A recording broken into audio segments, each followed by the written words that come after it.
मान लीजिए आपके पास 1,000 करोड़ रुपए और आप एक बहुत बड़े रियल एस्टेट इन्वेस्टर्स हैं। और आपसे ये पूछा जाए कि भाई आप इस 1,000 करोड़ रुपए को कहाँ पे इन्वेस्ट करोगे रियल एस्टेट सेक्टर के अंदर, तो आप बोलोगे कई कमर्शियल कॉम्प्लेक्स ले लेंगे गुड़गांव के अंदर, या कई ऑफिस स्पेस के अंदर इन्वेस्ट कर देंगे बेंगलोर के अंदर। लेकिन आज के जो रियल एस्टेट इन्वेस्टर्स हैं, पर्टिकुलरली जो वेस्ट कंट्रीज यूएस और कनाडा वाले रियल एस्टेट इन्वेस्टर्स हैं, वो अब ट्रेडिशनल ऑफिस स्पेसिस में इन्वेस्टमेंट नहीं कर रहे। अब वो इन्वेस्टमेंट कहाँ पर कर रहे हैं? डाटा सेंटर्स के अंदर, जहाँ पर सर्वर्स होते हैं, जहाँ पर आप और मेरा डाटा स्टोर होता है, जहाँ पर ये डाटा स्टोर है वीडियो का जो हम बना रहे हैं।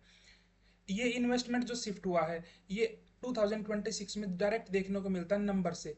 यदि आप देखोगे प्रेजेंट जो फाइनेंशियल ईयर है उसका क्वार्टर नंबर 2 के अंदर जो 38% ऑफ प्राइवेट इक्विटी इन्वेस्टमेंट आई है इंडिया के अंदर। 38%, 38% डाटा सेंटर्स के अंदर चली गई है, 38%। तो 60 जो ट्रेडिशनल ऑफिस थे, ट्रेडिशनल जो स्पेसिस थे, उनके अंदर 68%। लेकिन एक काफ़ी बड़ा अमाउंट ऑफ डाटा सेंटर्स के अंदर ट्रांसफर हो गया है।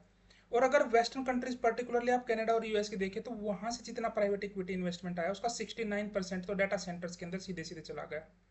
अगर आप देखोगे प्राइवेट इक्विटी इन्वेस्टमेंट की रियल एस्टेट सेक्टर में जो बाहर से फंडिंग आ रही थी, उसमें इस साल के पहले हाफ में 2026 के फर्स्ट हाफ में 33% इंक्रीज हुआ था, 33% इंक्रीज था। और 38% जो किसने कैप्चर कर लिया था? डाटा सेंटर्स ने कैप्चर कर लिया था। अब सबसे इंपॉर्टेंट पॉइंट ये आता है कि भाई डाटा सेंटर्स के अंदर इन्वेस्टमेंट बहुत ज़्यादा अमाउंट में हो रहा है इंडिया के अंदर, तो इसके रीजंस क्या हैं? सबसे पहला रीजन तो इसका आर्टिफिशियल इंटेलिजेंस है। Okay, large amount of data produce हो रहा है कंट्री के अंदर, artificial intelligence is one reason.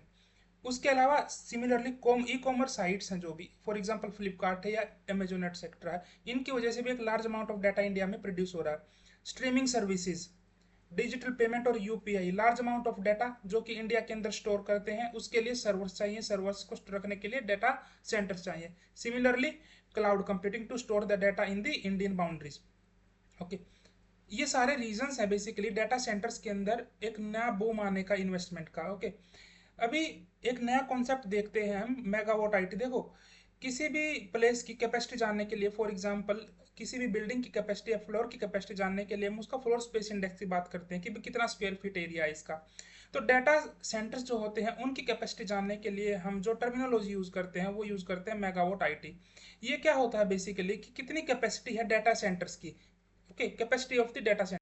और ये जो कैपेसिटी है, ये कैपेसिटी हम मेजर करते हैं in terms of the amount of electricity, maximum amount of electricity available to run the several equipments. अब बहुत सारे इक्विपमेंट्स होते हैं डाटा सेंटर के अंदर, केवल सर्वर ही नहीं होते, वहाँ पे कूलिंग यूनिट्स भी होती हैं, वहाँ पे नेटवर्किंग कनेक्टिविटी भी होती है, वहाँ पे बैकअप पावर भी रखना होता है। So amount of electricity available to run the data centre is the MWIT of megawatt IT of that particular data centre. इसकी ग्रोथ समझते हैं। लास्ट ईयर 2025 के फर्स्ट हाफ में इंडिया की जो मेगावाट आईटी कैपेसिटी थी दैट वाज 162 MWIT। 2026 के first half में ये 59.3% इंक्रीज होकर के हो गई 258 megawatt IT. Okay, 258 megawatt IT. जो अभी करंट ऑपरेशनल जो स्टॉक है, करंट ऑपरेशनल जो हमारे पास इलेक्ट्रिसिटी अवेलेबिलिटी है for data centre, it is the 1.8 gigawatt IT. It is 1.8 gigawatt IT. अभी हमने ये समझा जैसे हम लैंड को मेजर करते हैं, किसी भी प्लॉट को मेजर करते हैं स्क्वायर फीट के अंदर, वैसे ही डाटा सेंटर की कैपेसिटी को मेजर करते हैं in terms of MWIT। Okay, next जो कॉन्सेप्ट है वो आता है हाइपर स्केलर्स का।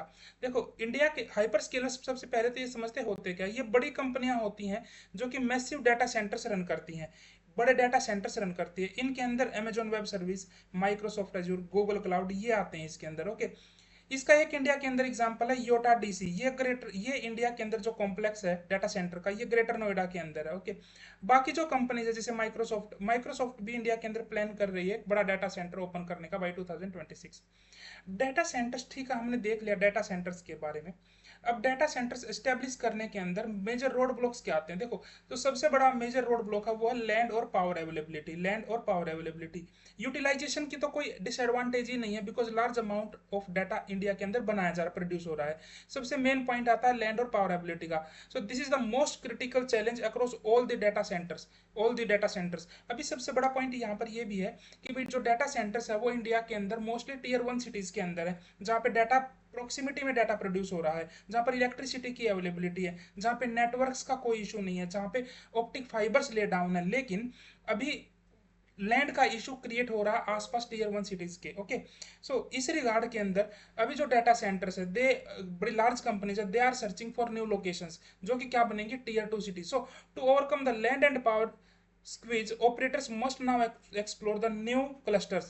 Now these expansions require active support from the local government. यदि किसी भी टीयर 2 या टीयर 3 सिटी के अंदर आप क्लस्टर ओपन करना है डाटा सेंटर का, ऑब्वियसली वहां पे लोकल गवर्नमेंट्स का सपोर्ट बहुत इंपॉर्टेंट होगा। ओके, सो अभी तक हमने जो इंपॉर्टेंट पॉइंट्स थे वो थे हाउ प्राइवेट इक्विटी इन्वेस्टमेंट का जो शेप है वो चेंज हो रहा है फ्रॉम ट्रेडिशनल स्पेस से, वो अब कहाँ पे जा रही है, डाटा सेंटर्स की तरफ जा रही है, क्योंकि वहां पर एक नया बूम दिख रहा है। तो मोटी मोटी चीजें पड़ी कि 38% था जो प्राइवेट इक्विटी का, वो रियल स्टेट में डेटा सेंटर्स की तरफ फ्लो कर गया। जो मेन पुश था that is driven by the AI and the cloud services, और मैसिव जंप हुआ है, 1.8 गीगावाट आईटी ऑपरेशनल कैपेसिटी बन गई है इंडिया के डाटा सेंटर्स की।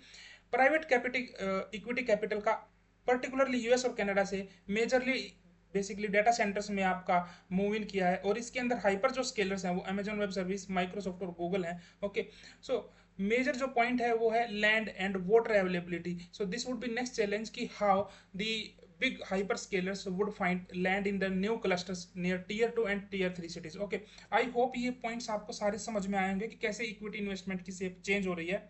अगर आपको ये वीडियो पसंद आया है तो नीचे लाइक बटन पे वीडियो को लाइक करें और रेड बटन पर सब्सक्राइब करें। Thank you so much.